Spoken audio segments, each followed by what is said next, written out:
মৌলভী সাহেব, আপনি জোর করবেন না। আপনি আমাকে এখান থেকে যেতে দিন। যদি আমাকে এখান থেকে যেতে না দিন আপনার অবস্থা খুব খারাপ হবে। তাই বলছি আপনি আমাকে ঘর থেকে বের হতে দেন। আমি তো আপনার ঘরে এসেছি। আপনি ঘরের ভিতরে কি করেন তা দেখতে। কিন্তু আজ নিজের চোখে সব দেখতে পেলাম। আমি তো তখন মৌলভী সাহেবের উদ্দেশ্যটা জানার জন্য ঘরে ঢুকে আমি নিজেই বিপদে পড়ে গেলাম। মৌলভী সাহেব কিছুতেই সেই ঘর থেকে বের হতে দিচ্ছিল না। আমি তখন কেঁদে উঠলাম। তারপর মৌলভী সাহেব বলল, একদম কাঁদবি না, চুপ থাক। তারপর মৌলভী সাহেব আমার সাথে জোর করে, বন্ধুরা তোমরা শুধুই আমার গল্প শোনো কিন্তু আমার চ্যানেলটিকে সাবস্ক্রাইব করো না। তাই তোমাদের নিকট বিনীত আবেদন তোমরা আমার চ্যানেলটিকে দ্রুত সাবস্ক্রাইব করে নিও। আর তোমরা কোন ধরনের গল্প চাও সেটা অবশ্যই কমেন্ট বক্সে জানিয়ে দিও। এবার আসল কাহিনী শুরু করি। আমার নাম সোহানা। আমি মৌলভী সাহেবের নির্দেশে পাড়া পড়া শুরু করেছিলাম। তখন মৌলভী সাহেব আস্তে আস্তে আমার দিকে আর চোখে তাকিয়ে থাকত। আমি একেবারে আতঙ্কিত হয়ে উঠলাম। মনে হচ্ছিল আমার নিঃশ্বাস আমার বুকে আটকে আছে। আমি মৌলভী সাহেবের দিকে তাকালাম এবং তিনি আমার দিকে অদ্ভুত দৃষ্টিতে তাকিয়ে হাসতে লাগলেন। আমি একটু পিছিয়ে গিয়ে বসলাম। মৌলভী সাহেব তার সাদা দাড়িতে হাত বোলাতে লাগলেন। আমি আমার শিপার দিকে তাকালাম এবং আমার পাঠের পুনরাবৃত্তি করলাম। মৌলভী সাহেবের এরকম নজর দেখে আমার খুব বিরক্ত মনে হচ্ছিল। আমি আবার সব মেয়ের মধ্যেই সম্ভবত আমি বড় ছিলাম। আমার বয়স মাত্র 12 বছর এবং আমি প্রথম পারেছিলাম। আমার বাবার কাজ ছিল এরকম যে প্রতি 6 মাস অন্তর তাকে বদলি করা হতো। আমার স্কুল শিক্ষার সাথে সাথে আমার ধর্মীয় শিক্ষারও ব্যাঘাত করছিল। আমরা এখন যে এলাকায় থাকি সেখানে মৌলভী সাহেব একটি মাদ্রাসা খুলেছিলেন। এই মাদ্রাসায় অনেক ছেলে মেয়ে থাকত, কিন্তু বেশিরভাগ ছেলে থাকত। আমাদের বাড়ি এই মাদ্রাসার পাশেই ছিল এবং আমার মা আমাকে সেখানে কালাম পাঠ করার জন্য পাঠাতে লাগলেন। এর আগে মৌলভী সাহেব অনেক সভ্যতার পরিচয় দিয়েছিলেন। কিন্তু যখন থেকে আমি সেই ভয়ার্ত আতঙ্কিত হৃদয় বিদারক দৃশ্য দেখেছি, তারপর থেকে আমার সাথে মৌলভী সাহেবের অদ্ভুত ব্যবহার শুরু হয়ে যায়। কখনো পড়ানোর সময় আমার দিকে তাকিয়ে থাকত। মাঝে মাঝে সে আমাকে তার পাশে বসে আমার সাথে গল্প করতেন। আমি এই আচরণে অত্যন্ত বিরক্ত হয়েছিলাম। শুধু তাই নয়, মৌলভী সাহেব আমাকে পাওয়ার জন্য বিভিন্ন কৌশল অবলম্বন করত। আমার মাকে সব বলা উচিত ছিল। আমার মতে আমরা এখন বয়সের যে সময় পার করছি, এই সময় মায়েদের তাদের সন্তান লালন পালনের দিকে এই বিষয়গুলোর প্রতি বিশেষ খেয়াল রাখতে হবে। কিন্তু আমার মায়ের চিন্তাভাবনা খুব অদ্ভুত ছিল। মোদি শাহের এই ধরনের ব্যবহারে খুব সহজেই ঘাবড়ে যেতাম। আমি আমার মাকেও কিছু বলিনি। দিন বিরক্ত হয়ে বাসায় গিয়ে বললাম, আমি মৌলভী সাহেবের কাছে পড়তে চাই না। সে যেন আমার জন্য একজন মহিলা টিচারের ব্যবস্থা করেন। কেননা কয়েকদিন আগে যা কিছু আমি ছাদে ঘুরতে দেখেছি, তাতে মৌলভী সাহেবকে দেখে আমার হৃদয়ে শুকনো পাতার মতো কেঁপে উঠত। কিন্তু আমার কথা শুনে আমার মা আমার মুখে চড় মেরে আমার কান টেনে মৌলভী সাহেবের কাছে নিয়ে গেলেন এবং বলা শুরু করলেন, এই মেয়েটা আমাকে বিরক্ত করে রেখে দিয়েছে। একে তো এর মাথায় কিছুই দ্রুত ঢোকে না, তার উপরে তাণ্ডব বলছে কি মৌলভী সাহেবের কাছ থেকে পড়াশোনা করব না। মৌলভী সাহেব আমার দিকে রাগান্বিত দৃষ্টিতে তাকালেন। আমি চোখ নামিয়ে উঠে দাঁড়ালাম। আমার মা মৌলভী সাহেবের সামনে আমাকে লজ্জিত করেছিলেন। মৌলভী সাহেবের সাদা দাড়ি ছিল। তার বয়স 50 বা 50 হবে। এটা স্পষ্ট যে কেন আমার মা তাকে সন্দেহ করবে। তিনি বলতে লাগলেন, চিন্তামুক্ত থাকুন বোন, আমি অবাধ্য বাচ্চাদের আরও 2 ঘন্টা বসিয়ে রাখি এবং বিশেষ মনোযোগ দিয়ে পড়ায় মাত্র কয়েক মাসের মধ্যেই তীরের মতো ঠিক হয়ে যাবে। তার শব্দে আমার হৃদয় কেঁপে উঠল। তারপর মাকে আবার বলা শুরু করলেন, দেখুন বোন, আমি একটু কঠিন প্রকৃতির শিক্ষক। আর কেউ কখনো মার না খেয়ে পড়াশোনা করতে পারে না। কিন্তু মা বাবা যদি শিশুদের শরীরের চরের চিহ্ন দেখেন, তখন তারা মনোবিদের ক্লাস নিতে চলে আসেন এবং আমাদের বলে কিভাবে আমার বাচ্চাকে মেরেছে। আমার মা এই কথা শুনে মৌলভী সাহেবকে খোলা হুকুম দিয়ে দিলেন। তিনি বললেন, আমার মেয়েকে আপনি যা খুশি করুন, আমি কখনো কোনো অভিযোগ নিয়ে আসব না। এই বছরে আমার মেয়েকে কালাম পার করিয়ে দিন। তিনি বলতে লাগলেন, বোন, আপনি নিশ্চিন্ত থাকুন। তুমি শুধু বললে এখন তোমার মেয়ে আমার নজরে থাকবে। আমি ওকে আমার কাছে বসিয়ে পড়াব। এই কথা শুনে আমার মা খুব খুশি হয়ে আমাকে সেখানে রেখে চলে গেলেন। আমি সামনে বসেছিলাম ভয়ে। মৌলভী সাহেব কড়া সুরে আমাকে বললেন, এখানে আমার কাছে এসে বসো। আমি এখনই তোমাকে জিজ্ঞেস করছি, তুমি বাসায় গিয়ে আমার বিরুদ্ধে অভিযোগ করে। কথাটা শুনে আমার জন্য জীবন বেরিয়ে গেল। আমি মাথা নাড়লাম না। আমি বললাম, আমি এখানে বসে পড়তে পারব। আমি যা বললাম তার জন্য তিনি আমাকে এত বকাঝকা করেছিলেন যে আমি কাঁদতে লাগলাম। আর ভয়ে ওনার কাছে গিয়ে বসলাম। সে আমার কাছে এসে আমার কানের কাছে ফিসফিস করে বলল, ভবিষ্যতে তুমি যদি বাড়িতে গিয়ে কিছু বলো, তুমি হয়তো জানো না আমি তোমার সাথে কি করতে পারি। তোমার মা আমাকে কিছু বলবে না, উল্টে তোমাকে মারবে। তুমি দেখলে তো আজ তোমার মা তোমার কথা না শুনে আমার কথা মেনে নিয়েছে। মৌলভী সাহেবের কথা সত্য ছিল। তারপর আবার আমি ছোট ছিলাম, তাই এই কথাটা মাথায় রেখেছিলাম যে মাকে কিছু বলবো না, না হলে মৌলভী সাহেব আমার সাথে খারাপ ব্যবহার করতে পারেন। বিনিময়ে আমার মা ও আমাকে চড় মারবে সেদিন। এরপর মৌলভী সাহেবের দুষ্টুমি আরও বাড়তে থাকে। তার দুঃসাহসিকতা সীমা ছাড়িয়ে গিয়েছিল। যতক্ষণ আমি মৌলভী সাহেবের কাছে বসে থাকতাম তার ব্যবহার সবসময় আমাকে কষ্ট দিত। তিনি আমার দিকে বিষাক্ত হাসি দিয়ে তাকাতেন। আমি বাসায় আসতে আমার সাথে সাথে আমি আমার রুমে গিয়ে কাঁদতে লাগলাম, কিন্তু আমি মাকে কিছু বলিনি। কারণ আমি জানতাম এইভাবে বলে কোনো লাভ নেই। কয়েকদিন আগে বারান্দায় যা দেখেছিলাম তা মনে করতে লাগলাম। সেই রাতে যা ঘটেছিল তা আমার হুঁশ উড়িয়ে দেওয়ার জন্য যথেষ্ট। গ্রীষ্মের রাতগুলো আমরা বারান্দায় ঘুমিয়ে কাটাতাম। প্রত্যেকের খাট তাদের সারিবদ্ধভাবে বিছিয়ে রাখা হয়েছিল এবং আমরা স্ট্যান্ড ফ্যান লাগিয়ে ঘুমাতাম। বোন ভাইদের মধ্যে আমি ছিলাম সবার বড়। আমার অন্য দুই ভাই আমার থেকে অনেক ছোট ছিল। একজনের বয়স ছিল 4 বছর এবং অন্যটির বয়স ছিল 8 বছর। আমি রাতে আমার খাটে ঘুমাচ্ছিলাম। তখন শুনলাম ফুপিয়ে ফুপিয়ে কারো কান্নার আওয়াজ। সেই সময় হতে পারে। আমি উঠে পুরো ছাদের দিকে তাকালাম, কিন্তু সবাই অজান্তেই ঘুমিয়েছিল। উপরের ছাদ থেকেই শব্দটা শুনতে পাচ্ছিলাম। যেখানে মৌলভী সাহেবের মাদ্রাসা ছিল সেখানে ছাদে একটি মাত্র ঘর ছিল যার জানালা খোলা ছিল, আর সেই ঘরে একটা মাঝারি আলো জ্বলছিল। কান্নার আওয়াজও আসছিল। সেদিন আমার খুব ভয় করছিল। এই সময় সেই ঘরের চাপা স্বরে কাজ ছিল, কারণ মাদ্রাসার আবাসিক কক্ষগুলো নিচে বেসমেন্টে তৈরি ছিল। ছাদে তো কেউ যেত না। আমি সন্দেহ করলাম যে সম্ভবত কোনো ভূত নেই তো। এই চিন্তা আমাকে কাঁপিয়ে দিয়েছিল।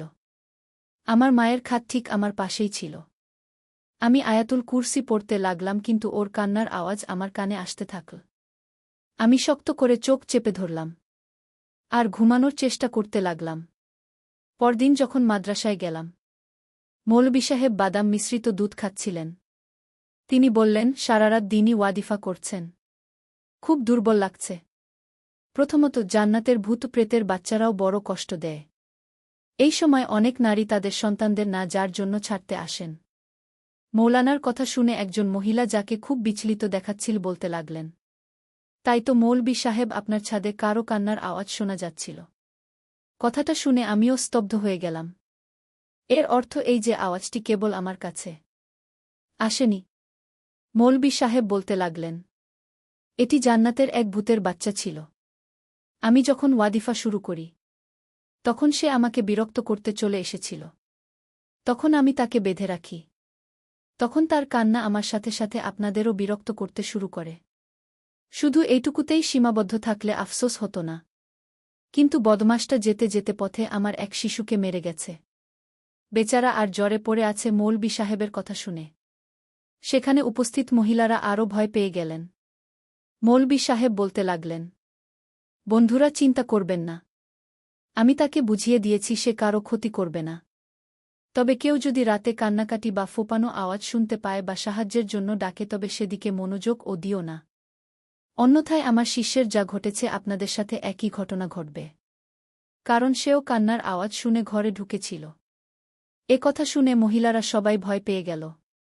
আমিও ভয় পেয়েছিলাম, কারণ আমি কান্নার শব্দ শুনেছিলাম। ওই মহিলা বেরিয়ে গেলেন। রাতে আবার সেই কান্নার আওয়াজ শুনতে লাগলাম। এবার আর চোখ খোলার সাহস পেলাম না। আমি চারকোল পর এ নিয়ে শুয়ে ঘুমানোর চেষ্টা করলাম, কিন্তু আমার চোখ যা দেখলেন তা দেখে আমি হতবাক হয়ে গেলাম। আমি কিছুটা ভয় পেয়ে গেলাম। পরের দিন যখন মাদ্রাসায় গেলাম পড়াশোনার সময়, আমি সেই মেয়েটাকে দেখলাম। তার মুখ সম্পূর্ণ ফ্যাকাশে হয়ে গেছে। আমি তাকে দেখে স্তব্ধ হয়ে গেলাম। মৌলভী সাহেব এই মেয়েটার দিকে অবিরাম তাকিয়েছিলেন। সে ভয় পেয়ে আমার পাশে বসে কালাম পাক মুখস্থ করতে লাগল। তার কণ্ঠস্বর ছিল যেন শেখাচ্ছে। আমি তার বয়সের কারণে তার জন্য দুঃখিত হতে শুরু করেছি। তার বয়স 7 থেকে 8 বছরের বেশি ছিল না। এবং আমি তার সাথে যা ঘটতে দেখেছি তা দেখে আমি জ্ঞান হারিয়ে ফেলেছিলাম। আমি যখন তার মুখের দিকে তাকালাম, তখনও তার মুখে আঙুলের ছাপ দেখা যাচ্ছিল। সে পাড়া পড়ছিল আর বারবার চোখমুখ ছিল। এরপর যখন তাকে দেখে হতবাক হয়ে যায়, কেউ তার বাঁ হাতে কামড় দিয়েছে, তা দেখে আমি কাঁদতে শুরু করি।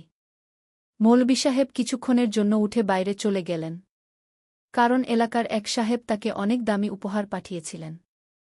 মৌলভী সাহেব বাইরে যেতে আমি বাচ্চা মেয়েটিকে জিজ্ঞেস করলাম, কাল রাতে তুমি ছাদে কি করছিলে, তুমি যখন জানো যে মৌলভী সাহেব ভূত প্রেতের নিয়ন্ত্রণ করেন? আমার কথা শুনে মেয়েটির হুঁশ উড়ে গেল। কেউ আমার কথা শুনে নিয়েছে কি না তা দেখার জন্য সে ডানে বামে তাকাতে লাগল। তারপর নিচু স্বরে আমার সাথে কথা বলতে লাগল। এই মৌলভী মিথ্যা কথা বলে, ওই বুড়োর কোথাও কোনো জিন নেই। শুনে তো আমি অবাক হলাম। আমি বললাম, তাহলে তুমি ওখানে কি করছিলে, আর তোমার মুখে আর বাহুতেই দাগগুলো কিভাবে এলো? আমার কথা শুনে প্রচণ্ড জোরে একটা দীর্ঘশ্বাস ছাড়ল। সে বলল, আজ নিজেই দেখে নিও, এই বলেছে আমার কাছ থেকে উঠে চলে গেল। আমি তার কথাগুলো নিয়ে ভাবতে লাগলাম, কারণ রাতে আমি তাকে ছাদের ঘর থেকে বেরিয়ে সিঁড়ি দিয়ে নামতে দেখেছিলাম এবং সেই সময়ে গুরুতরভাবে আহত ছিল এবং খারাপভাবে কাঁদছিল। আমি প্রথমে ভেবেছিলাম সে বোধহয় জিনাতের সন্তান, কিন্তু তাকে মাদ্রাসায় দেখে বুঝলাম সে হয়তো জিনাতের বাচ্চাকে দেখতে গেছে, তাই জিন্না তাকে এই অবস্থায় ফেলেছে। কিন্তু এখন এই কথা শুনে ভাবছিলাম হয়তো অন্য কিছু ব্যাপার। আজ রাতে আমি ঘুমাইনি। আমি আমার খাটে শুয়েছিলাম, কিন্তু আমার চোখ আমার সামনের মাদ্রাসার ছাদে স্থির ছিল। কিছুক্ষণ পর আমার চোখ যা দেখলাম তা হলে একটি হৃদয় কাঁপিয়ে দেওয়ার মতো দৃশ্য। মৌলভী সাহেব তার সাথে 11 বছর বয়সী একটি শিশুকে নিয়ে বারান্দায় গিয়ে তার দিকে তীক্ষ্ণ দৃষ্টিতে তাকিয়ে থাকে। চুপ থাকতে ইঙ্গিত করেছিলেন। শিশুটি কোনো শব্দ না করেই হাত জোড় করে তার কাছে মিনতি করছিল। কিন্তু তিনি ছেলেটিকে রুমে নিয়ে গেলেন। তারপরে শিশুটি অক্সফোর্ড কান্না শুনতে শুরু করে। মৌলভী সাহেব এই শিশুটির সাথে কি করছেন যে সে কাঁদছে আর ফোঁপাচ্ছে বুঝতে পারছিলাম না। 2-3 ঘণ্টা এভাবে আওয়াজ চলতে থাকে। এরপর যখন দরজা খোল, শিশুটি যন্ত্রণায় কাতরাচ্ছিল, সে খুব কাঁদছিল এবং ঠিকমতো হাঁটতেও পারছিল না। তার মুখ খুব খুশি দেখাচ্ছিল। আমি ভাবছিলাম কেন তিনি রাতে বাচ্চাদের ঘরে নিয়ে গিয়ে মারধর করেন এবং কেন তারা মানুষকে বলে যে জিনাতের বাচ্চারা কাঁদে এবং তিনি বাজিমাত করেন। যাই হোক, এটা দেখে আমার মন খারাপ হল এবং মৌলভী সাহেবের মিথ্যা বলার কারণ বুঝতে পারলাম। তৃতীয় রাতে আমি ঠিক করেছিলাম যে আজ আমি ছাদে যাব এবং দেখব তাদের ছাদে কি হয় এবং কেন তিনি বাচ্চাদের মারেন। যে রাত গভীর হল, মৌলভী সাহেব আবার একটা বাচ্চাকে ছাদে এনে রুমে নিয়ে গেলেন। আমি আমার খাট থেকে উঠে ধীর পায়ে মৌলভী সাহেবের ছাদের দেওয়ালের কাছে গিয়ে দাঁড়ালাম। সেই প্রাচীর খুব একটা উঁচু ছিল না। আমি সহজেই তাদের ছাদে যেতে পারতাম। আমি আস্তে আস্তে দেওয়ালের মাথায় বসে অন্য দিক দিয়ে নিচে নামলাম। এখন আমি এই শিশুর কান্নার শব্দ শুনতে শুরু করলাম। আমি আস্তে আস্তে হেঁটে ঘরের জানলার কাছে গিয়ে দাঁড়ালাম। ঘরটা তখন মাঝারি আলোয় আলোকিত ছিল। আমি সাথে সাথে আমার মুখে হাত রেখে চিৎকার দমন করলাম। কান্নায় আমার চোখ বড় বড় হয়ে উঠল এমন একটি দৃশ্য দেখে। এবার বছর বয়সে আমি প্রথমবারেই দেখেছিলাম। আমি কেঁপে উঠেছিলাম। আমি আমার পা পিছিয়ে নিলাম, কিন্তু হঠাৎ একটা পাথরের সাথে আমার ধাক্কা লেগে গেল। আমার মুখ দিয়ে একটা অনিয়ন্ত্রিত চিৎকার বেরিয়ে এল। চারিদিকে নিস্তব্ধতা, তাই আমার আর্তনাদ পরিবেশের প্রতিধ্বনিত হল। আমি পিছন ফিরেও তাকাইনি এবং দেওয়াল পার করে এসে আমার খাটে শুয়ে পড়লাম। তারপর রাতে শুয়ে শুয়ে চিন্তা করতে লাগলাম, মৌলভী সাহেব ঘরের ভিতরে বাচ্চাদের নিয়ে কি করে তা আমার জানতে হবে। তাই আমি কোনো উপায় খুঁজে না পেয়ে আমি নিজেই ছেলে সাজালাম। আমি ছেলের পোশাক পরে পরের দিন ওই মাদ্রাসায় গেলাম। তারপর মৌলভী সাহেব আমার দিকে নজর দিলেন। মৌলভী সাহেব বুঝতে পারছিল না যে আমি যে মেয়েটিকে অন্য নজরে সবসময় দেখতেন। মৌলভী সাহেব মনে করেছিলেন এই বোধহয় নতুন ছাত্র, তাই সে আমাকে ছেলে ভেবে আমাকে মৌলভী সাহেব রাতে তার ঘরের ভিতরে নিয়ে গেলেন। তারপর মৌলভী সাহেব আমার সাথে যা করেছিলেন তা শুনলে বন্ধুরা তোমাদের চোখ কপালে উঠে যাবে। আমি যখন ঘরের ভিতরে প্রবেশ করলাম, তারপর মৌলবি সাহেব বলত, তুই সোজা এখানে শুয়ে পড়। মৌলবি সাহেবের কথায় আমি শুয়ে পড়লাম। তারপর মৌলবি সাহেব যখন আমার সাথে তখন আমার বুঝতে বাকি ছিল না মৌলবি সাহেব ছেলেদের সাথে কি করত। তারপর মৌলবি সাহেবকে আমি জোরে ধাক্কা মেরে ফেলে দিলাম। তারপর ঘর থেকে দৌড়ে বের হয়ে আসলাম। পরের দিন আমি মৌলবি সাহেবকে ধরানোর জন্য পুলিশ নিয়ে আসি এবং আমি পুলিশের কাছে নালিশ করি যে তিনি পড়ানোর নাম করে এসব করছেন। মৌলবি সাহেবকে তখন পুলিশ থানায় নিয়ে যায়। বন্ধুরা, আজকের গল্পটি কেমন লাগলো তা অবশ্যই কমেন্ট করে জানাতে ভুলবেন না।